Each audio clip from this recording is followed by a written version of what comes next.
Hi everybody. Hi. I am in Corsica. I am in France since a couple of weeks, and I'm seeing the images of the devastation in California, and especially in the place I lived for 14 years in Malibu, and my heart is broken, and I'm thinking of all these places and people I know, and people who has been evacuated, people who lost everything, and of this disaster, and it's even hard to speak about it. I was some minutes ago with my friend Aura, who has been evacuated from the Palissade, where she lives in the Palissade, and I cannot even recognize the place. It's the scale of the devastation is beyond comprehension. If you have not lived there, you cannot really understand the amplitude. Since 2 days, I'm seeing all these images, and I am also reading a lot of comments, and I must say that I am really shocked about some people who never put their feet there, who don't know about how this community in Malibu was working so beautifully all together. People who are really mean and saying things like, oh, everybody's rich there, it's not a problem. But they don't know that there are simple people living there.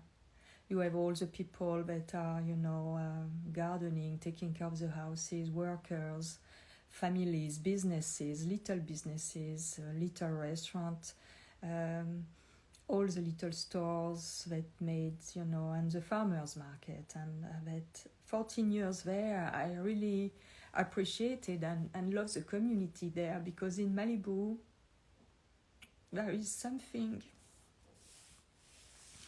that I could not feel when I was going, for example, in Manhattan Beach or more south towards San Diego. In Malibu, for example, you can go parking almost everywhere without paying parking.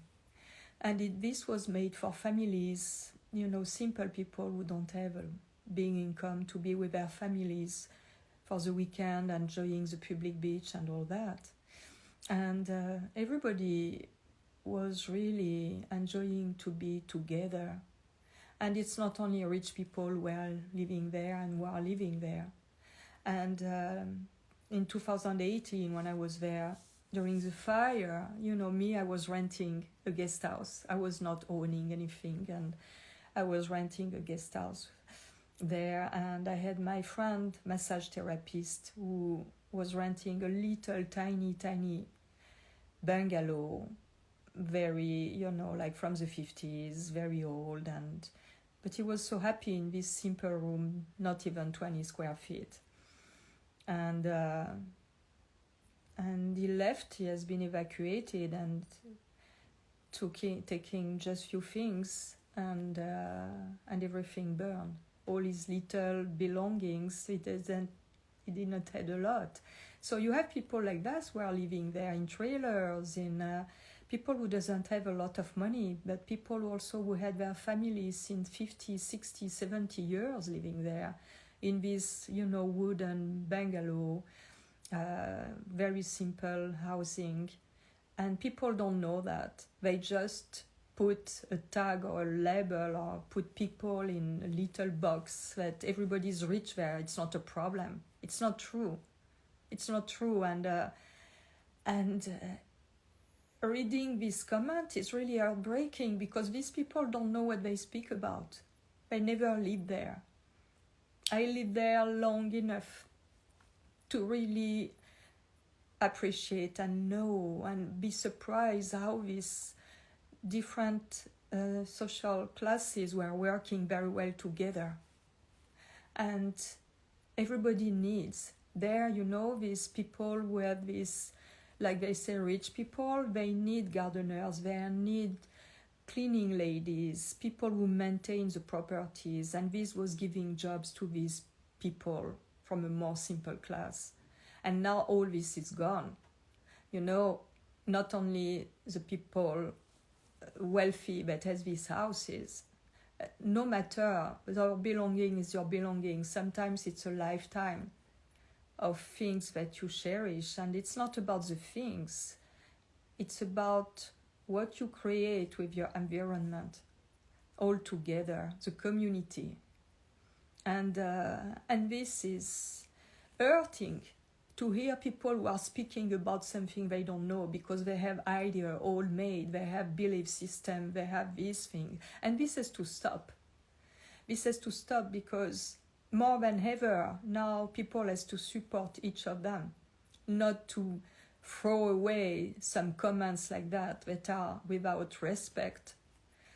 So no matter who you are, when you are going through this, and these people are not going through this to speak like that, but when you go through very difficult time like that, you cannot speak like that, because your heart has been broken if you went through this disaster. No matter who you are, you go through this disaster, your heart is broken, and you have to go to turn the page and to have the courage to face that. You imagine you have people, and so many families now that are out, they have absolutely nowhere to go. It's beyond imagination what is going on there. And so please open your heart and stop commenting this nonsense, but be open to go and help your neighbor. I see also, and this is really nice, I see also people I know who are going to feed others, I'm here far away, and I'm happy to see people that I know physically that are really doing good things for others. And I cannot not see that these events are really to break the hearts, like the wars, like all this, to break hearts, to have love flowing. And this is what is, in a way, what we create at the Unconscious Collective. And I don't want to go deep in the circumstances of these fires, but deep inside I know, because I know I can trust my gut. My intuition always been very strong, and I know.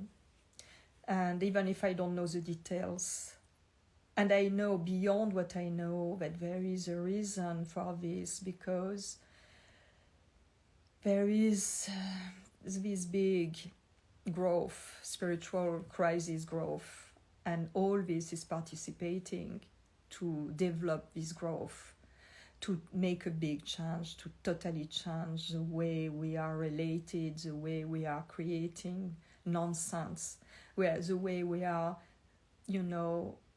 not appreciating and respecting nature, to start by our own nature. Human nature is similar to nature, organic as nature, and we have to really start to see how we are not respecting ourselves in our way to live, in our way to eat, in our way to be related each others. It's something is not right.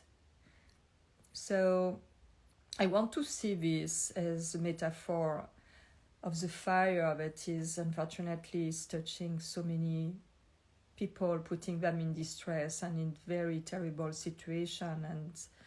But it's like the fire is here to purify and for the phoenix to rise from the ashes. And I want to see this as an opportunity for people to make a drastic change, to decide by their own, not to rely on the political, game that is going on. not to trust that our governors want our best when they are not doing what the minimum that's supposed to be done. And this is really, really terrible, really terrible. I'm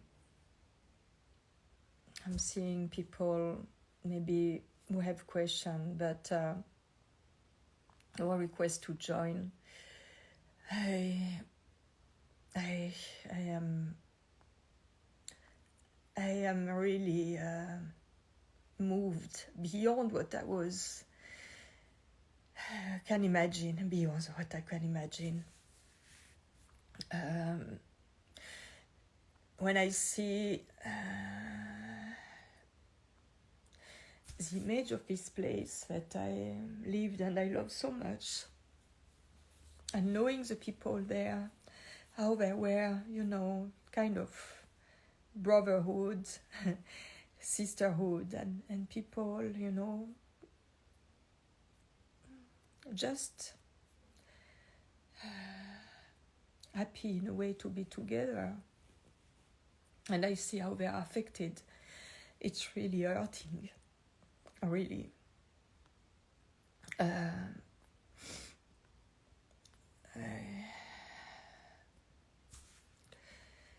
I see this.